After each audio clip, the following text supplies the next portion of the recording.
अहिल्यानगरमध्ये एक प्रकरण उघडकीस आलेलं आहे. एका शिक्षकाकडून अल्पवयीन मुलीवरती लैंगिक अत्याचार करण्यात आलेला आहे आणि त्या मुलीच्या पालकांना देखील आता धमकावण्यात येतं. या प्रकरणाकडे कसं पाहताय?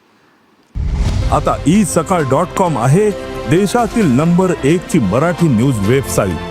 प्रत्येक अपडेटसाठी isakal.com ला नक्की भेट द्या.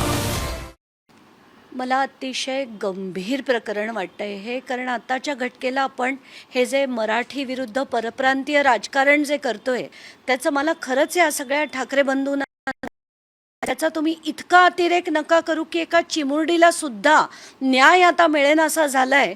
तर याची जबाबदारी खरं या लोकांनी घेतली पाहिजे. आत्ताच्या घटकेला अहिल्यानगरमध्ये ही जी घटना घडली आणि त्याला आज मला वाटतं 4था दिवस आहे. एक 8 ते 9 वर्षाची ती छोटीशी मुलगी आहे, तिच्यावर जबरदस्ती केली तिच्या शाळेच्या शिक्षकांनी आणि तिथले सरपंच आणि तिथले पुढारी मिळून हे सगळं दाबण्याचा प्रयत्न करतायत. तिच्या वडिलांना धमकवण्यात आलंय की तुम्हाला इथे जर कामधंदा करायचा असेल तर तुम्ही हे गप्प बसा, त्याच्यावर कुठली कारवाई करू नका, जर केली तर तुमचा बोऱ्या बिस्तरा आम्ही इथून गुंडाळू. तर मला असं वाटतं आपण कुठच्या लेवलला जातोय आता. आणि तिथल्या पोलिसांनी त्याच्यावर कुठची FIR घेतली नाही, त्याच्यावर काही कारवाई होत नव्हती. मी आज सकाळी जेव्हा SP बोलले तेव्हा SP घाडगे मला म्हणालेत की त्यांनाही काल उशिराने रात्री 11:30च्या सुमारास ही बातमी कळली. त्यांनी आज सकाळीच 2 टीम्स पाठवल्या तिथे. या व्यतिरिक्त चाइल्डलाईन नावाचा एक NGO पाठवला आहे आणि सगळ्यांवर कारवाई करू असं आश्वासन त्यांनी मला दिलं आहे. माझी तर सरळ मागणी आहे, ते जे पुढारी असतील, ते जे सरपंच असतील, ज्यांनी कारवाई होऊ दिली नाही, परप्रांतीय आहे म्हणून कारवाई होऊ दिली नाही, अशा सगळ्या लोकांवर पॉक्सो अंतर्गत त्यांच्यावर कारवाई झाली पाहिजे आणि कडक कारवाई झाली पाहिजे. महाराष्ट्राचं राजकारण आता इतक्या खालच्या स्तराला जाऊ देणं मला तरी पाहवत नाही. नक्कीच लढायचं याच्यावर. अधिवेशन काळामध्ये परिवहन मंत्री जे आहेत प्रताप सरनाईक यांनी रॅपिडो प्रकरणात एक स्ट्रिंग केलं होतं. मात्र आता कुठेतरी प्रो गोविंदा जो प्रताप सरनाईक आणि त्यांच्या मुलाकडून आयोजित केला जातो त्याचाच प्रायोजक म्हणून रॅपिडोला पुढे घेतलेलं. महाराष्ट्राचं जे अधिवेशन आहे ना, ते फक्त मुद्दे उचलून खंडणी गोळ्या करण्याचाच एक प्रकार आहे. तर प्रत्येक जे बरेचसे विरोधी पक्षाचे लोकसुद्धा आणि सत्ता पक्षातले जे मुद्दे मांडतात त्याच्यावर मोठ्या प्रमाणावर कॉम्प्रोमाइजेस होतात, पैसे गोळा केले जातात. त्यातलाच हा सगळ्यात मोठा प्रकार की अधिवेशनात स्टिंग होतं, रॅपिडो कंपनी विरुद्ध होतं आणि तीच रॅपिडो कंपनी स्पॉन्सर म्हणून प्रताप सरनाईकांच्या इव्हेंटसाठी स्पॉन्सरशिप देते. याला शुद्ध मराठी भाषेत खंडणी एवढंच म्हटलं जातं. तर हे जे सगळं चाललंय, शिंदेनी हे ताबडतोब बंद करावं. एकानंतर एक त्यांच्या मंत्र्यांचे सगळे प्रताप, हे प्रताप सरनाईकांचे प्रताप पण आता बाहेर येताना दिसत आहेत. भाजपच्या प्रवक्त्या स्वाती साठे आता मुंबई उच्च न्यायालयाच्या न्यायाधीश म्हणून त्यांची नेमणूक झाली. मला असं वाटतंय की आता न्याय तरी लोकांसाठी असावा, त्याच्यात राजकारण येऊ नये. आणि जर न्यायाधीश सुद्धा कुठल्या एका पक्षाचे स्पोक्सपर्सन असले, आत्ता सत्ताधारी भाजप आहे, तर भाजपचे स्पोक्सपर्सन जर तिथे न्यायाधीश म्हणून गेले तर हे म्हणजे याला आपण लोकशाही तर नक्कीच म्हणू शकत नाही. लोकांना याच्यातनं न्याय मिळेल की नाही असं मोठं प्रश्नचिन्ह होतं आहे. मला तरी वाटतं की त्यांना कुठच्याही प्रकारे त्यांच्यावर आता जी नियुक्ती झाली आहे ती नक्कीच रद्द करण्यात यावी. एकनाथ शिंदे असतील किंवा देवेंद्र फडणवीस असतील, बेस्ट प्रकरणामध्ये त्यांनी दोघांनी वेगवेगळ्या नेमणुका केल्यात आणि यावरून आता कुठेतरी गोंधळ झाल्याचं पाहायला मिळतं. मला जेव्हा कळलं की एकनाथ शिंदेनी अश्विनी जोशींची नेमणूक केली आणि फडणवीसांच्या कार्यालयाकडनं आणि एक नेमणूक झाली, आणि त्याच्यावर प्रश्न विचारल्यावर फडणवीस म्हणतात नाही माझा आणि बेस्टचा काही संबंधच नाही, तर मग तुमच्या कार्यालयाकडनं अशी नेमणूक झालीच कशी? पण असो, हे राजकारण आहे आणि यांची आत्ता सध्या खडाजंगी चालली आहे, ते पूर्ण महाराष्ट्राला कळतंय.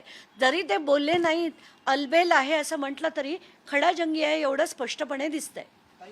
IAS अधिकारी तुकाराम मुंढे यांची काल पुन्हा 24वी बदली झालेली आहे. या बदलीकडे आपण सातत्याने बदल्या होता. चांगले अधिकारी कधीही काम करू शकत नाहीत, हे आपण तुकाराम मुंढेंच्या उदाहरणावरनं एकदा नाही अनेक वेळा बघितलंय की ते जिथे जातात तिथे ते सचोटीने काम करतात आणि त्यांना उचलून त्या पदावरनं फेकलं जात आहे. तरी तो माणूस कसा तत्वांवर जगतोय, खरंच त्या माणसाला माझा सलाम. एकनाथ शिंदे काल पुन्हा एकदा दिल्ली दौऱ्यावर गेलेले आहेत. एकनाथ शिंदेच्या दिल्ली दौऱ्याकडे आपण कसं? एकनाथ शिंदेनी मला असं वाटतं की दिल्लीत एक चांगलं घर घेऊन तिथेच मुक्काम करावा, कारण कोर्टाच्या वाऱ्या, अमित शहाच्या वाऱ्या, मोदीजींच्या वाऱ्या ह्या त्यांच्या फार काळ होताना दिसत आहेत. म्हणजे आठवड्यातनं 2दा जर त्या ऑपरेशन सिंदूर आणि ऑपरेशन महादेवबद्दल अभिनंदन द्यायला आठवड्यातनं 2दा जात आहेत, तर मला वाटतं काहीतरी नक्कीच गडबड आहे.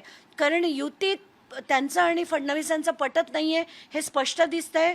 ईडीच्या एकानंतर एक अशा अनेक त्यांच्या जवळच्या लोकांवर रेड्स होत आहेत. काल देखील अशीच बातमी कळली की एक मोठ्या उद्योजकावर जो त्यांच्या जवळचा आहे त्याच्यावर देखील रेड झाली. एका मागोमाग एक त्यांच्या सगळ्या मंत्र्यांवर देखील कारवाई होताना दिसतेय. त्यांच्यावर चौकशा, FIR सगळं होताना दिसतंय. तर मला असं वाटतं अलबेल नक्कीच नाही आहे, म्हणून पदोपदी ते अमित शहांकडे पळ काढताना आपल्याला दिसतंय. बीडमधील महादेव मुंडे प्रकरणात बांगर यांच्याकडून जे ते वाल्मिक कराडवर आरोप झाले, नंतर वाल्मिक कराडचा मुलगा पुढे येऊन आता म्हणतो आम्ही महादेव मुंडेला ओळखत नाही.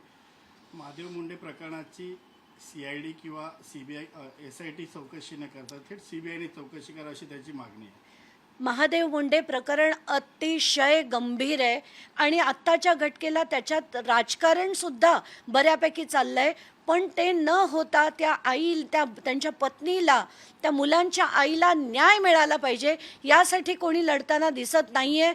मला परत तेच म्हणावंसं वाटतं की याच्यावर अतिशय स्ट्रॉंग आत्ताच्या घटकेला मला असं कळतं की जी SIT कुमावतजींच्या खाली नेमली गेली आहे ती व्यवस्थित कारवाई करेल आणि त्यांना जर फ्री हँड दिला, कुठलाही पॉलिटिकल दबाव नाही आला, तर मात्र ते कारवाई करू शकतील असं मला आत्ताच्या घटकेला वाटतंय. त्याच्यावर सुद्धा आम्ही नक्कीच ऑब्झर्वेशन करत राहू. एक व्हॉट्सअप नंबर देखील जारी केला आहे. ज्यांना या प्रकरणी अधिक माहिती असेल ती माहिती त्यांनी द्यावी. ती माहिती त्यांना गोपनीय पद्धतीने पोलीस ठेवतील, कोणतीही ओळख दाखवणार नाही असं सांगण्यात आलं. या संदर्भात बीडवरनं प्रत्येकाकडे, कारण तो जो त्याच्यातला प्रमुख आरोपी गोट्या गित्ते ज्याच्या विरुद्ध मी अगदी 28 डिसेंबरपासून लढतीये की हा व्यक्ती अतिशय मोठा तिथला गुन्हेगार आहे, त्याची सगळी माहिती मी SP-ना देत होते. बीडहून माझ्याकडे असंख्य माहिती येत होती. त्याच्या गोट्या गित्तेचे लोकेशन अगदी थेट ओरिसापासनं, पुण्यापासनं, पनवेलपासनं जे येत होते ते सातत्याने मी SP-कडे देत होते. त्यांच्या बरोबर असलेल्या लोकांची माहिती देत होती. आणि असे जर व्हॉट्सॲप नंबर जो आता पोलिसांनी जारी केला आहे आणि त्याच्यात गुप्तता बाळगली जाईल असं जे म्हटलं गेलं आहे, मला असं वाटतं की आत्ताच्या घटकेला हे अतिशय उत्तम पाऊल यांच्याकडनं केलं गेलं आहे. बरीचशी माहिती होईल, पण कृपा करून त्याच्यावर कारवाई करा अशीच माझी विनंती राहील. देश विदेशातील प्रत्येक घडामोडींचे लाईव्ह अपडेट मिळवण्यासाठी आता साम टीव्हीच्या सर्व सोशल मीडिया प्लॅटफॉर्मला लाईक, फॉलो आणि सबस्क्राईब करा. तसंच सर्व नोटिफिकेशनसाठी बेल आयकॉन प्रेस करायला विसरू नका.